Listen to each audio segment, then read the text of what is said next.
नमस्कार, उत्तराखंड बुलेटिन में आप सभी का स्वागत है। मैं हूं आपके साथ सपना। शुरुआत करते हैं बुलेटिन की। उत्तराखंड के मुख्यमंत्री पुष्कर सिंह धामी ने अपने गृह क्षेत्र खटीमा पहुंचकर शहीद स्मारक पर 1 सितंबर 1994 के गोलीकांड में शहीद हुए राज्य आंदोलनकारियों को श्रद्धांजलि अर्पित की।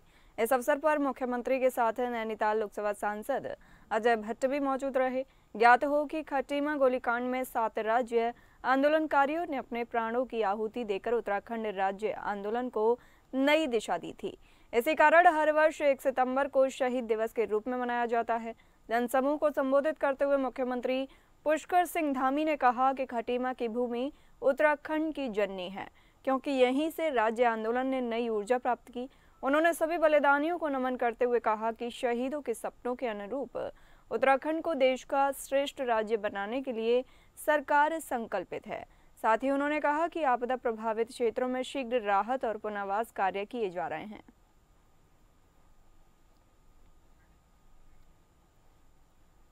आपको बता दें, उत्तराखंड के मुख्यमंत्री पुष्कर सिंह धामी ने अपने गृह क्षेत्र खटीमा पहुंचकर शहीद स्मारक पर 1 सितंबर 1994 के गोलीकांड में शहीद हुए राज्य आंदोलनकारियों को श्रद्धांजलि अर्पित की। इस अवसर पर मुख्यमंत्री के साथ नैनीताल लोकसभा सांसद अजय भट्ट भी मौजूद रहे। ज्यादा जानकारी के लिए हमारे संवाददाता सत्यजीत सरकार हमारे साथ मौजूद हैं। आपसे जानेंगे, सरकार शहीदों के परिवारों के लिए क्या खास योजना चला रही है? अगर बात करें, कल मुख्यमंत्री पुष्कर सिंह धामी गोलीकांड शहीदों को एक भावपूर्ण श्रद्धांजलि दी है। वहां पर ये जो मुख्यमंत्री पुष्कर सिंह धामी के गृह क्षेत्र खटीमा में खुद उधम सिंह नगर में पहुंचे हुए थे, जिसमें जो मुख्यमंत्री धामी शहीद स्मारक पर 1 सितंबर 1994 के गोलीकांड के शहीद राज्य आंदोलनकारियों को श्रद्धांजलि अर्पित की है, क्योंकि ये पुराना से उनका परंपरा चलते आ रहा है, जिसको वहाँ पे एक श्रद्धांजलि अर्पित किया। लेकिन उन्होंने सबसे मेन चीज जो शहीद जो परिवार है उनको एक बात कही है कि इस मौके पर जो सांसद अजय भट्ट भी मौजूद रहे। मुख्यमंत्री ने कहा कि धरती उत्तराखंड की जननी है। अब वहां सरकार को शहीदों के सपनों को पूरा उत्तराखंड को देश का श्रेष्ठ माना जाता है। लेकिन अगर बात करें शहीदों के लिए एक दर्जा स्मृति एक दौर भी बनाने का बात कही है।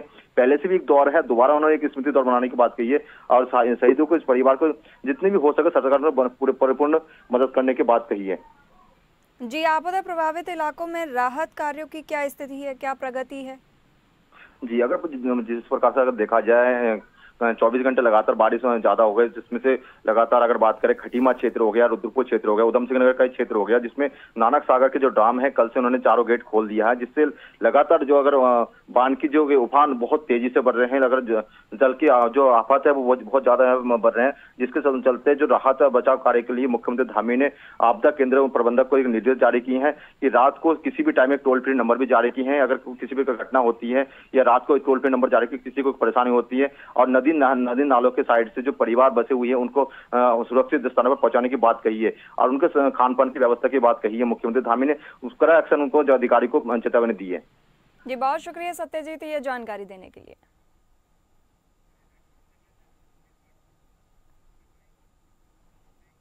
उत्तराखंड बीजेपी जल्द अपनी नई कार्यकारिणी का ऐलान करने वाली है। जी हां, यह बयान खुद भाजपा के प्रदेश अध्यक्ष महेंद्र भट्ट ने दिया है। उन्होंने कहा है कि जल्द वे अपनी नई कार्यकारिणी यानी कि नई टीम का ऐलान करने वाले हैं।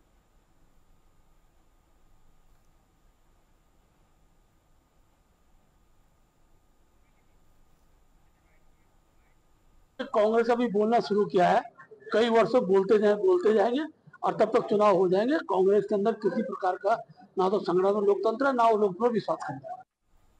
उत्तराखंड बीजेपी जल्द अपनी नई कार्यकारिणी का ऐलान करने वाली है। जी हां, यह बयान खुद भाजपा के प्रदेश अध्यक्ष महेंद्र भट्ट ने दिया है। उन्होंने कहा कि जल्द वे अपनी नई कार्यकारिणी यानी कि नई टीम का ऐलान करने वाले हैं।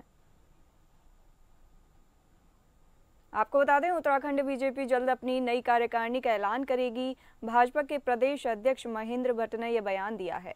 आपको बता दें कि उन्होंने कहा है कि जल्द वे अपनी नई कार्यकारिणी यानी कि नई टीम का ऐलान करने वाले हैं।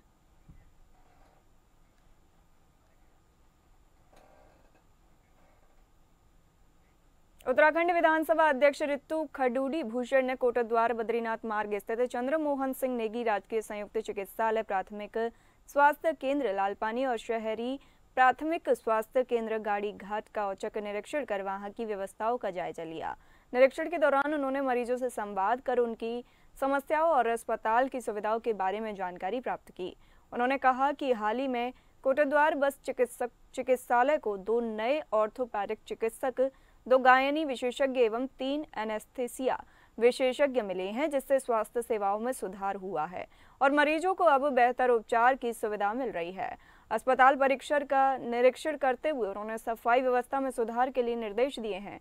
उन्होंने कहा कि स्वच्छ और सुरक्षित वातावरण हर मरीज का अधिकार है और इस दिशा में कोई भी लापरवाही बर्दाश्त नहीं की जाएगी।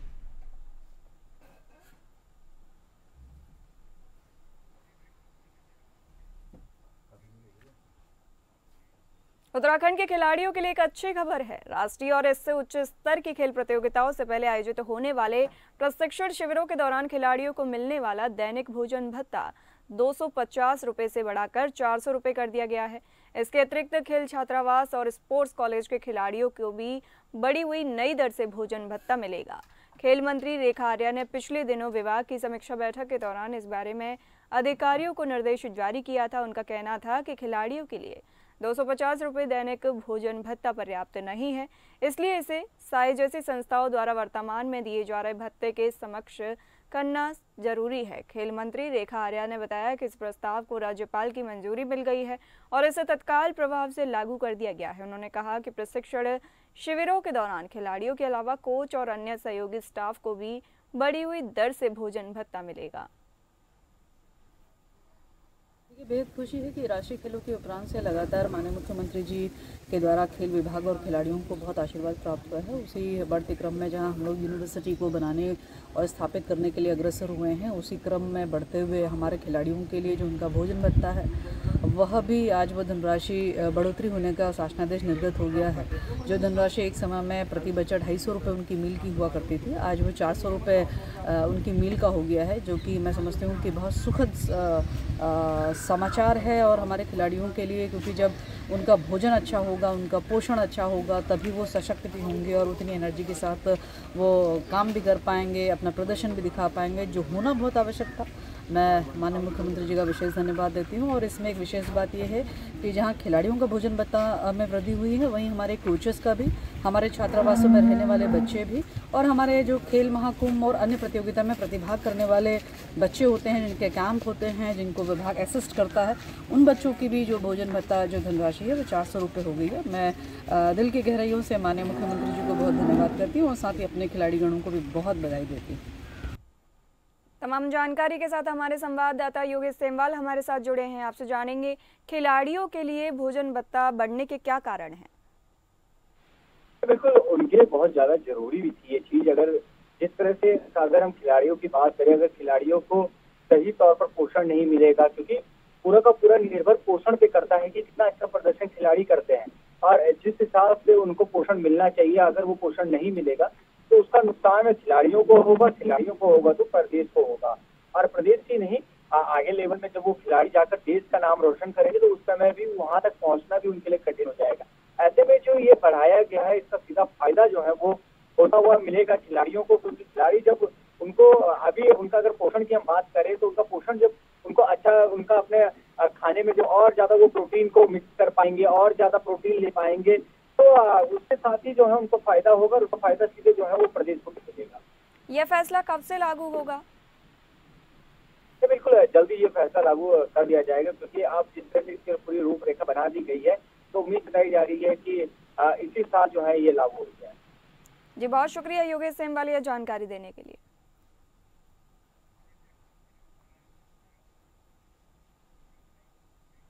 उत्तराखंड राज्य महिला आयोग ने निजी कंपनी द्वारा जारी महिला सुरक्षा की एनुअल रिपोर्ट एंड इंडेक्स नारी को लेकर सख्त आपत्ति जताई है। आयोग की अध्यक्ष कुसुम कंडलवाल ने कहा इस रिपोर्ट का महिला आयोग से कोई संबंध नहीं है और न ही आयोग किसी निजी सर्वे का समर्थन करता है।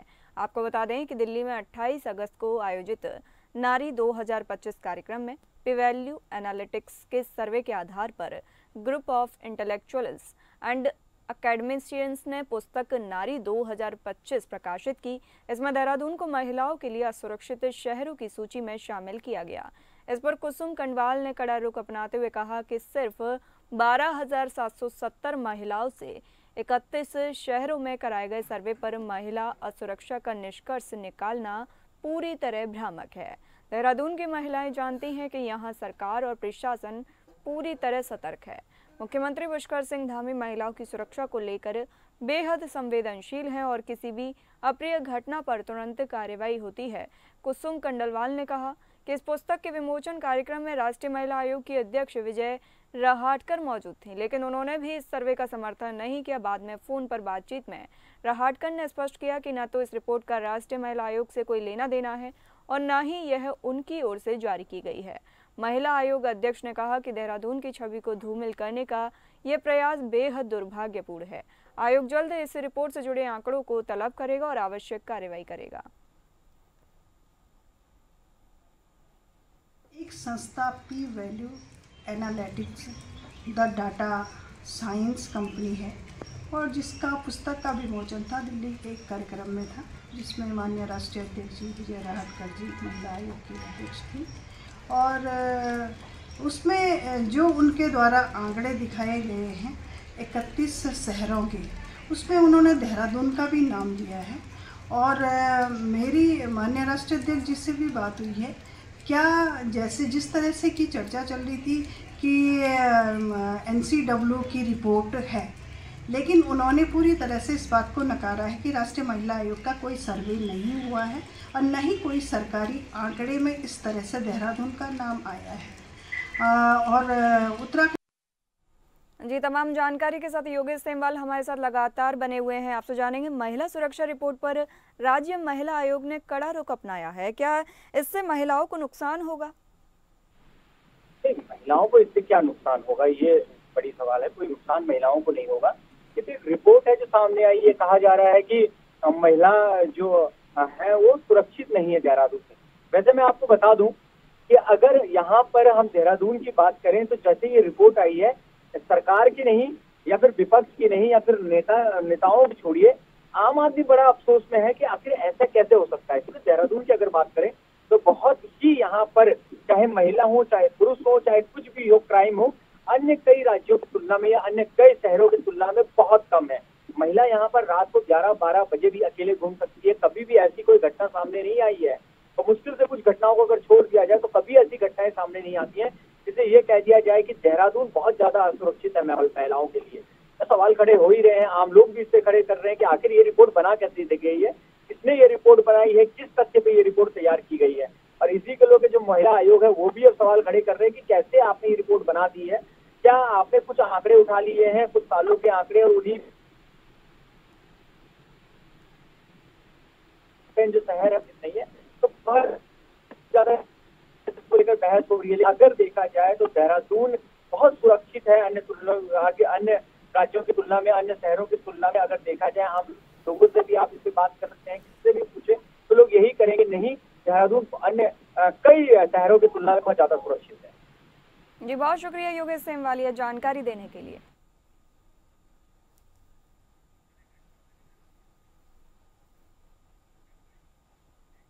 उत्तराखंड की राजधानी देहरादून में भारतीय जनता पार्टी और कांग्रेस कार्यकर्ताओं के बीच जमकर झड़प देखने को मिली। मामला भाजपा कार्यकर्ताओं द्वारा कांग्रेस प्रदेश मुख्यालय का घेराव करने का था।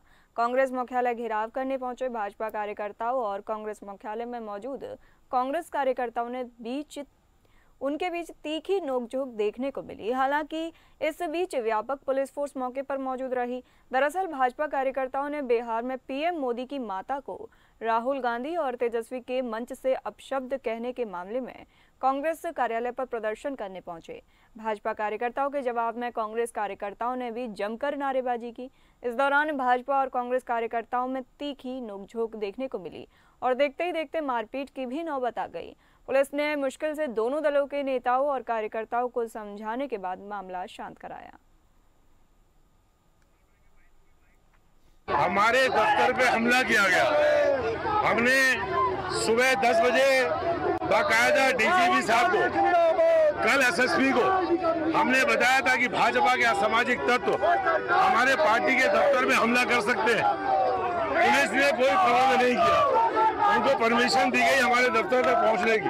हमारे दफ्तर में हम एक शांतिपूर्ण प्रदर्शन कर रहे थे। आज इस सभ्य समाज में किसी की माँ को गाली दी जाए, किसी को बहन की गाली दी जाए तो सामान्य लोगों को भी गुस्सा आता है। प्रधानमंत्री की माता के बारे में अपशब्द कहे गए, गालियां दी गई। हमें उम्मीद थी कांग्रेस पार्टी में कम से कम इतनी नैतिकता होगी। मौसम विभाग द्वारा रेड अलर्ट जारी होने के बाद हल्द्वानी और उसके आसपास के क्षेत्रों में देर रात से लगातार बारिश हो रही है। देवखड़ी, कलसिया और रक्सिया नाला उफान पर चल रहे हैं। शहर में कई जगह पर जल भराव भी हो रहा है। वहीं प्रशासन की टीम भी शहर भर में बरसात को लेकर लगातार निरीक्षण कर रही है। SDM Rahul Shah, city magistrate Gopal Chauhan, tehsildar Manisha Bisht समेत नगर निगम के सहायक नगर आयुक्त गणेश भट्ट समेत नगर निगम की पूरी टीम लगातार नाले के किनारे निरीक्षण करने के साथ ही आसपास रहने वाले लोगों से अपील कर रहे हैं कि वे सावधानी बरतें और अनावश्यक रूप से घरों से बाहर न निकलें। एसडीएम राहुल शाह ने बताया कि बरसात से कई जगह पर जल भराव हुआ है। देवखड़ी के पास पानी अधिक आया, जिसके चलते यातायात को रोका गया। वहीं शेर नाला और सूर्य नाले की तरफ भी पानी आया, जिसके चलते यातायात को रोका गया। गौला बैराज का भी जलस्तर बढ़ा है। मौसम विभाग द्वारा बरसात को लेकर रेड अलर्ट जारी किया गया है। फिलहाल सभी अधिकारियों और कर्मचारियों को 24 घंटे अलर्ट रहने के निर्देश दिए हैं।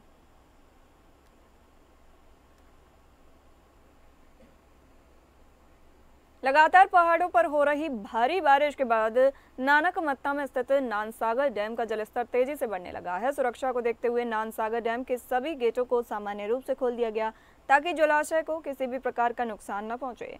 अधिशासी अभियंता विनोद कुमार गुप्ता ने बताया कि लगातार हो रही बारिश के चलते नानक सागर जलाशय का जलस्तर 702 फीट तक पहुंच गया है। उन्होंने क्षेत्रवासियों से अपील की है कि वे नदी किनारों के नजदीक न जाएं, क्योंकि पानी का बहाव तेज है और खतरा बढ़ सकता है।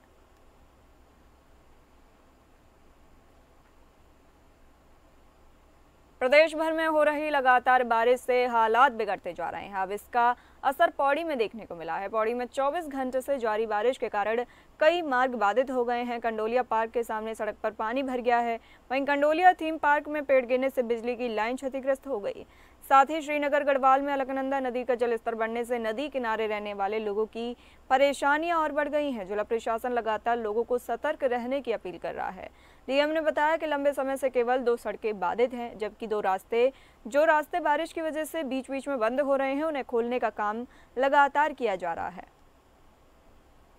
में जो आज सुबह अलकनंदा नदी का जलस्तर था वो हमारे डेंजर लेवल से तो नीचे था, लेकिन अलार्मिंग लेवल को क्रॉस कर चुका था, और जिसके कारण वहाँ पे सुरक्षा के दृष्टिगत वहाँ के मंदिर, दुकानों को और जो स्कूल भी वहाँ के 6 सिचुएटेड थे उनको भी तत्काल कार्रवाई करके प्रशासन और पुलिस द्वारा बंद कराया गया, और साथ में अलर्ट भी किया गया सभी वहाँ के आसपास रहने वालों को भी।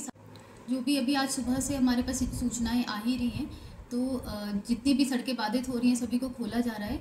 लंबे समय से बंद हमारी बस 2 सड़कें हैं, बाकी सभी सड़कें जैसे ही बंद हो रही हैं उनको खोलने का काम किया जा रहा है। उत्तराखंड में लगातार जारी बारिश को देखते हुए सरकार ने 4 धाम और हेमकुंड साहिब यात्रा 5 सितंबर तक के लिए स्थगित कर दी है। पर्यटन सचिव धीरज गब्रियाल ने बताया कि भारी बारिश से प्रदेश में कई जगह भूस्खलन या मलबा आने से मार्ग बाधित हो रहा है, जिन्हें सरकार प्राथमिकता पर खोल रही है, लेकिन यात्रियों की सुरक्षा और सुविधा को देखते हुए फिलहाल 4 धाम एवं हेमकुंड साहिब यात्रा को 5 सितंबर 2025 तक बंद करने का निर्णय लिया गया है। उन्होंने यात्रियों से अपील की है कि वे प्रतिकूल मौसम की स्थिति को देखते हुए फिलहाल यात्रा मार्गों पर प्रस्थान न करें। प्रदेश में बारिश देखने को मिल रही है और ऐसे में 4 धाम यात्रा को लेकर के एक अपडेट आया है। क्या वो अपडेट है और कब तक यात्रा को रोका गया? देखिए, आईएमडी ने जो अलर्ट जारी किए हैं उसको देखते हुए अभी ये निर्णय लिया गया है कि 5 तारीख तक फिलहाल यात्रा नहीं होगी, और उसमें जो रजिस्ट्रेशन वाला जो पार्ट है हमारा हरिद्वार, आपका ऋषिकेश जगह, 2-3 जगह पे हमारे जो रजिस्ट्रेशन होते हैं वो भी हम लोगों ने 5 तारीख तक बंद कर दिए। तो जैसे मौसम ठीक होता है उसके बाद आगे जो भी निर्णय लिया जाएगा तो उसके संबंध में आप लोगों को अवगत। जागरण और भजन संध्याओं में देवी देवताओं का स्वरूप बनाकर डांस कराने वाले ग्रुपों के खिलाफ हिंदूवादी संगठनों ने आवाज उठाई है। हरिद्वार में श्री अखंड परशुराम अखाड़े ने ऐसी जागरण पार्टियों के खिलाफ कार्रवाई करने की मांग की है। प्रेस क्लब हरिद्वार में साधु संतों के साथ प्रेस कॉन्फ्रेंस करने पहुंचे अखंड परशुराम अखाड़े के पदाधिकारियों ने कहा कि हिंदू देवी देवताओं के स्वरूप को अभद्र डांस कराकर सनातन को अपमानित किया जा रहा है। इस चलन को रोकने के लिए सरकार को इस पर सख्ती से कार्य करना चाहिए। उन्होंने चेतावनी दी कि हरिद्वार में अखंड परशुराम अखाड़ा ऐसी जागरण पार्टियों के खिलाफ अभियान चलाएगा और उन्हें सबक सिखाएगा।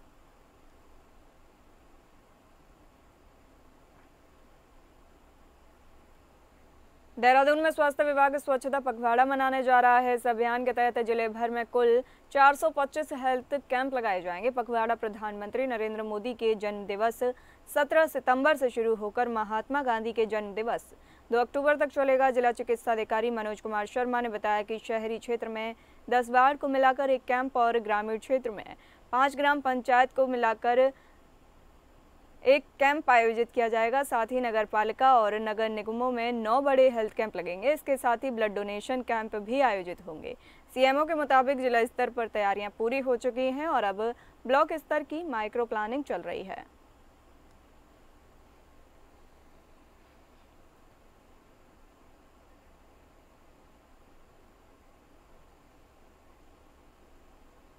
खबर चमोली से है, जहां जिला अस्पताल गोपेश्वर में प्रसव के दौरान महिला की मौत हो गई। महिला की मौत के बाद परिजनों ने जमकर हंगामा किया। उन्होंने अस्पताल प्रबंधन पर लापरवाही का आरोप लगाते हुए प्रदर्शन किया। पीड़ित प्रदीप अपनी पत्नी की डिलीवरी के लिए जिला अस्पताल गोपेश्वर पहुंचा था। ड्यूटी पर तैनात डॉक्टरों के द्वारा नॉर्मल डिलीवरी की बात उन्हें बताई गई थी, लेकिन प्रसव होने के बाद महिला की स्थिति बिगड़ गई और उसकी मौत हो गई। परिजनों ने ड्यूटी पर तैनात स्टाफ पर लापरवाही का आरोप लगाया और उन्हें मौत का जिम्मेदार भी बताया।